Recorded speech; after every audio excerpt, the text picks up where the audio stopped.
Kita mengakui kalau kita itu bukan manusia super, bukan makhluk yang selalu yang benar-benar menghadirkan Allah di dalam segala macam gerak kita. Kita seringkali terjebak oleh ego kita, oleh keakuan kita. Karena keakuan kita, maka akhirnya kita menjadi manusia yang angkuh. Ketika keangkuhan sudah menjadi metabolisme, menjadi nafas atau menjadi selimut kita, berikutnya adalah meremehkan yang lain. Karena meremehkan yang lain, maka kesibukan kita itu bukan untuk mencari, bukan untuk bagaimana positioning diri, tapi yang ada adalah mencari kesalahan-kesalahan orang lain dan menimpakan kekurangan itu pada orang lain. Kekurangan kita. Iya, kekurangan kita, kurangnya ada itu pada orang lain, bukan pada diri sendiri. Kenapa? Ada angkuh tadi itu. Nah, ini pasti kita alami, pasti akan terjadi itu. Nah, agar kita nggak terjebak di sana gimana? Nggak terjebak ke situ. Istighfar, praktek sederhananya itu istighfar. Nah, untuk supaya bisa istighfar gimana? Sebagaimana kita tahu yang pada pertemuan pertama itu kita harus paham betul tentang 3F1P. Fakta, faktor, fungsi, peran. Faktanya kita hamba Allah, faktanya kita saat ini adalah PPIH. Itu fakta. Faktanya kita adalah makhluk. Makhluk itu tidak pantas untuk melampaui peran-peran Sang Khalik. Gitu. Nah, kalau sudah begitu, maka untuk sampai bisa mendudukkan pada posisi ini sebagai makhluk itu, kita harus sadar dari mana kita berasal. Itulah faktor yang ada dalam diri kita, yaitu monodualisme itu. Adanya jiwa raga, adanya jiwa badan. Badan kita berasal dari mana? Dari tanah yang paling rendah kualitasnya. Gitu. Hanya kita menjadi tinggi, menjadi baik karena di dalam diri kita ada potensi-potensi ketuhanan. Gitu. Jadi ditiupkan ketuhanan itu yang menjadikan kita mulia daripada yang lain. Kita diberi nalar, akala. Nalar yang menjadi bahan baku nalar setelah iman kepada Allah adalah tawaddud ilan nas. Mengasihi sesama, ramah pada sesamanya. Jadi Rasul akli ba'dal imani ilallahi ta'ala, ba'dal imani billahi ta'ala, at-tawaddudu ilan nas. Ramah terhadap sesama. Tawaddud itu kasih. Asih-asihan, mengasihi sesamanya.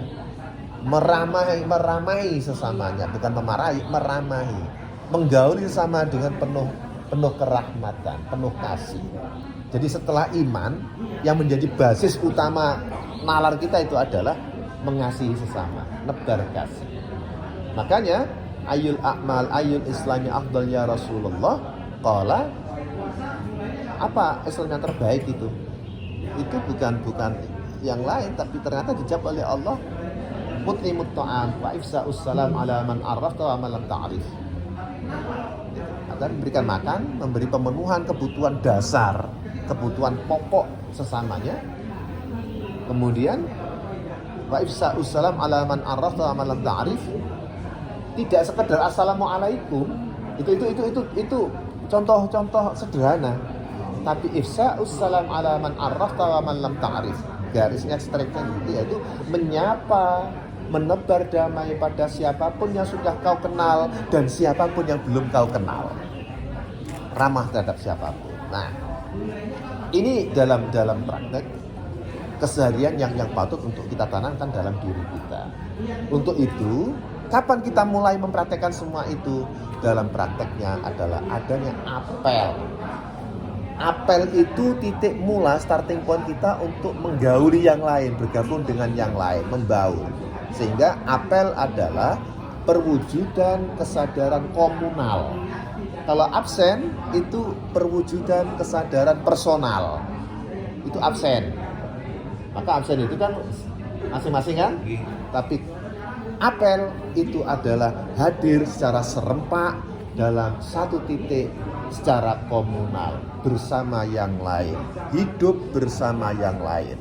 Simbolnya apel dalam tugas kita itu, keseharian itu.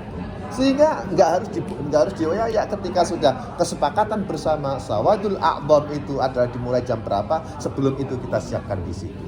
Ketika ini menjadi sadar kita, di situ loh ibadah kita sudah ada, nilai baik sudah ada di situ. Ya. Nah, agar kita bisa tetap seperti itu, tetap talbiyah tetap kita lakukan. Terus kita jalankan talbiyah itu. Aku datang ke sini semata-mata mendatangi, menghadiri semata karena panggilanmu ya Allah. Labbaik Allahumma labbaik. Labbaik itu bahasa asal, bahasa lokal Mekah sebenarnya. Lokal Arab itu labbaik. Itu kalau bahasa anunya na'am gitu loh. Aywa na'am, iya injih, sami'na. Tapi labbaik ini totalnya secara total aku datang ya Allah. Iya ya Allah, sungguh iya ya Allah. Labbaik Allahumma labbaik. Iya wahai Allah yang Maha Kasih. Iya aku datang. Ini semata-mata untukmu. Aku datang memenuhi panggilanmu. Hari ini aku datang adalah untuk proses apa? Proses memenuhi panggilan Allah, kemudian menjadi pembiasaan kedisiplinan, sehingga disiplin adalah juga perwujudan dari iman. Nah, sampai di sini, kemudian kita lanjutkan pada soal prosesi haji yang terakhir setelah wukuf, kemudian nanti kita di Muzdalifah, gitu ya. Petugas nanti aturannya, regulasinya kayak apa akan kita lihat nanti setelah ada di sana regulasinya, kita ikuti regulasi itu dengan apa? Dengan wikor, dengan tertib, dengan tenang, tidak harus kemerungsung. Meskipun watak dasar kita itu kemerungsung, tahu kemerungsung nggak? Kemerungsung itu tergesa-gesa, kemudian panik. Memang itu. Wa kanal insanu ajula. Ajula itu banyak ketergesa-gesaannya. Kenapa? Pada diri manusia ada syahwat. Pada diri manusia ada amarah, ada nafsu. Ini yang menjadikan manusia goncang itu di situ. Maka agar nggak goncang gimana? Tahawul. Tadi itu istighfar, kemudian tahawul. Tahu kan tahawul? Tahawul itu hauqala.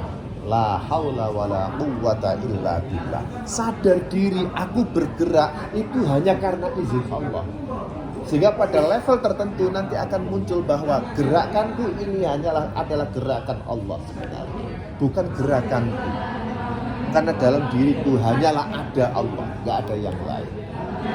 Level berikutnya. Nah, kalau sudah begitu, sudah level seperti itu, tenang, jalanin akobah pun, jumroh akobah, itu pun juga nggak tergesa-gesa, santai, tapi fokus, gitu, fokus. Nah, siapapun sesuai dengan yang disampaikan tadi itu fungsinya, jangan sampai sibuk menjalankan apapun, tapi abai terhadap apa yang menjadi tugasnya, gitu. Jangan lupa itu, ya. Maka ketika mengambil batu, ketika mau akobah pertama kali lemparan itu lempar jumroh itu akobah kan, maka di situ yang harus dia mengambil batu kecil, nggak usah besar-besar, yang kecil aja, dan itu dipenuhi dengan kesadaran, itu kan? Itu. Tapi itu batunya pasti ada ya? Pasti ada. Di Muzdalifah pasti ada. Jadi itu sudah disiapin batu koral itu kan. Batu kecil kita itu dikenalkan itu seolah-olah kehebatan Muzdalifah adalah batu segitu yang dibutuhkan oleh semua jamaah haji itu selalu ada. Kayak nggak ada habisnya. Bahkan yang lebih lagi itu di lingkaran itu cuma segitu. Kok nggak penuh itulah hebatnya. Ya, ternyata dikerok itu kan. Itu ternyata diambil itu. Ini jadi dulu itu ya begitu, wah ampuh betul itu, gitu. Ada mistifikasi gitu loh. Nah ini sesuatu, tapi di situ diambil ya anak subuh itu Bismillah ya Allahu Akbar gitu kan. Pelepasan ini bukan sekedar lempar plung gitu enggak, tapi ini harus sampean niatkan, sampean ikuti, melepaskan egonya, melepaskan ego, dilemparkan gitu kan. Nah, Bismillah ya Allahu Akbar, Rasban lisyayatin waridholir rahman gitu kan. Aku lemparkan ini pada nafsu setan, bisikan setan, ku lempar ini semua yang ada dalam diriku, ku lempar. Maka supaya itu jangan dengan marah, nggak boleh marah. Nanti, setan kok, nafsu dilempar, dilepaskan egonya kok marah, berarti kan masih kan. Rahman Bismillahirrahmanirrahim lisyayatin waridholir rahman, Allah Akbar. Kalau nggak bisa doa ya gimana ya? Kalau nggak bisa doa Arab. Kalau nggak bisa Arab ya pakai bahasa biasanya aja. Aku lepaskan egoku dan hanya semata-mata mengharap ridha Allah yang Maha Rahman. Ya, lepas. Lemparnya gini ya, bukan gini loh. Kalau ini tuh bukan melempar. Ini balang itu kan gini. Lempar lembing. Iya. Kalau ini posisi gini. Jadi anak suwe. Bismillahirrahmanirrahim. Wah, itu. Itu berapa kali? Hah? Berapa kali? 7. 7 kali.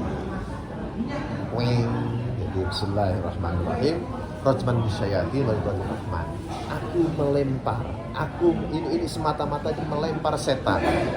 Aku lemparkan bisikan-bisikan setan. Aku putuskan, aku sapih itu kendali setan dan semata-mata mengharapkan ridho Zat yang Maha Rahman. Satu. Itu harus nyemplung masuk di dalam lingkaran itu. Maka tapi sekarang sih mudah itu kan, sekarang mudah. Ini harus juga diingat bahwa kalau dulu manasik kita itu pada tahun-tahun 30 tahun 80-an atau ya 70 80-an, maka itu akobah itu kan ada baliknya, itu ada dinding hanya separuh kan, sehingga kita bisa itu. Nah sekarang ini kan tidak, melingkar semuanya ini. Lah inilah fikih itu berkembang. Boleh mau dari abad mana aja, Pak. Cuma diusahakan jangan mungkuri. Tahu mungkuri enggak? Jangan membelakangi Mekah, membelakangi Ka'bah. Kan? Nah itu ditarik sampai kalau orang mengikuti mazhab Hanafi itu tidur itu nggak mau itu. Bahkan Abu Yusuf muridnya Imam Hanafi, Imam Abu Hanifah itu kaki kalau ditaruh ke mana Ka'bah, arah Ka'bah itu adalah haram. Jadi tidur pun juga jangan sampai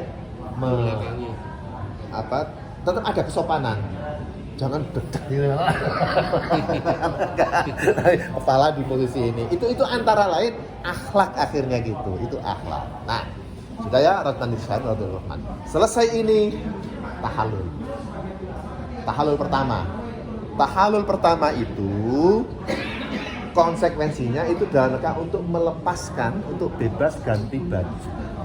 Melepas baju ihram untuk ganti baju biasa. Boleh melakukan apapun selain satu.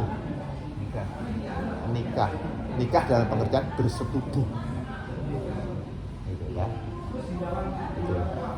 Ingat-ingat ya. Tapi PPIH ini kan hanya sendirian. Nggak mungkin. Jadi alhamdulillah sampai harus bersyukur betul sebagai PPIH itu nggak boleh berangkat dengan istrinya, nggak banyak godaan. Gitu. Kalau masih ada godaan, berarti di situ bukan setan loh ya, Nafsu. itu nafsu kita, itu ego kita. Kalau masih ada amarah, itu ego kita. Maka saling mengingatkan ya. Karena memang ijtima wal ikhtilat itu suatu yang nggak bisa kita hindari. Kita pasti butuh yang lain. Maka kedekatan dengan yang lain, kita bisa kumpul tapi seringkali kita nggak bisa membaur. Membaur itu ya ada tetap kayak gini ini, tapi tetap dengan jati diri masing-masing, menyatu di bawah garis persaudaraan tawadud tadi. Oke? Nah nanti setelah itu besok masih ada waktu, insya Allah kita akan melanjutkan dengan apa? Ifadhah. Tidak menutup kemungkinan panjenengan akan berada dalam situasi yang luar biasa, kemerungsung, diajak, ayo memperlonggar, ayo kita ifadhah dulu, biar bebas semua. Itu juga sudah mengotori kesucian ibadah kita. Maka di masjid aja ada aturan, nggak boleh lari-lari itu, santai. Ya, dalam menjalankan apapun, tidak boleh kemerungsung. Agar apa? Agar kita tetap fokus, agar ada khusyuk. In uridu ilal islah. Yang saya sampaikan ini hanyalah agar ibadah kita itu dinamis. Wa ma taufiqi illa billah. Hanyalah taufik Allah yang diberikan kepada kami bisa menyampaikan pada semua. Kita saling berdoa, semua kita selalu sehat, kita selalu waras, kita selalu mengasihi dengan terhadap yang lainnya, dan tidak ada ego-egoan. Yang ada adalah kekitaan. Kalau ego pasti gagal, gitu ya, pasti jumud. Wallahul muwaffiq ila aqwamit thoriq. Assalamualaikum warahmatullahi wabarakatuh.